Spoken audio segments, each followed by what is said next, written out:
now it's time to move to the question and answer session. We are close to the conclusion of this session. I have, so the speakers can put their camera on, okay? I have one question for Cristiano. The audience asked to know a little bit more about the connection between following a vegan diet and allergens. The audience says that there was a paper mentioned in the presentation about this topic. Thank you. So I'm not entering into the results of the paper. I'm not familiar with them, but so I can say following a vegan diet is not associated with an increased risk of developing allergic reactions. What I meant is that when we talk about novel foods, we think about foods that are newly introduced to our diet.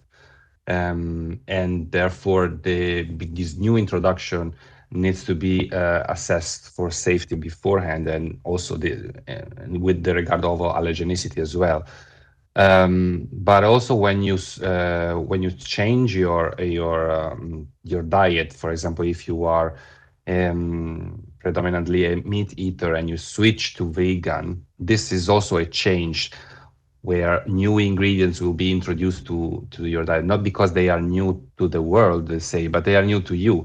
So also in this perspective, this could represent some sort of risk of being exposed to allergens that previously you did not encounter.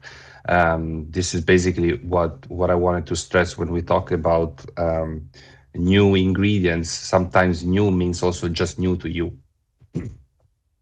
Thank you very much for your reply, Cristiano. I have a question for Professor Alderson and Geraldine.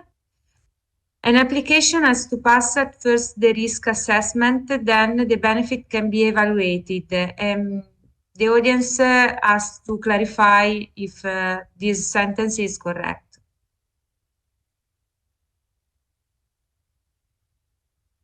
Geraldine, do you want to take this or should I? So they ask if an application has to pass at first the risk assessment, then the benefit can be evaluated. I would think so, yes, because you need to assess it then. Yeah, but Geraldine. Yeah. Thank you.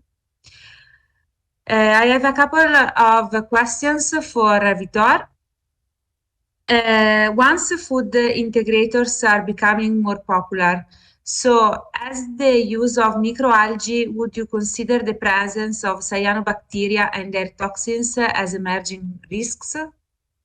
Thank you. I mean, yes, in a way, because take into account that many times, as I mentioned before, the use of cyanobacteria or microalgae, although they can be really assessed in terms of safety, which means that the species that are used are not toxin producers, what we have to take into account is sometimes the way of producing these microalgae, either at open ponds or in natural systems like it happened in the Klamath Lake, can include in this consortia not just the species that we are interested in, but other contaminant species. And in that sense, of course, we can have associated species that can cause damage, that can have the toxins. So my main claim when I was talking about these risks is that we should take very care about the assessment of the safety of these products whenever we are importing novel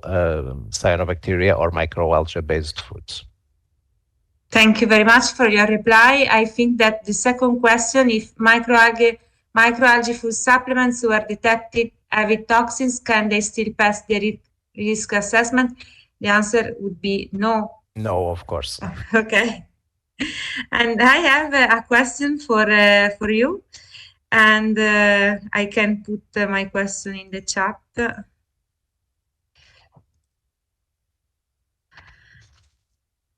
Recently, cyanobacteria have been proposed as alternative protein sources. So considering the risk associated to them that you presented very well, what do you think about this possible application?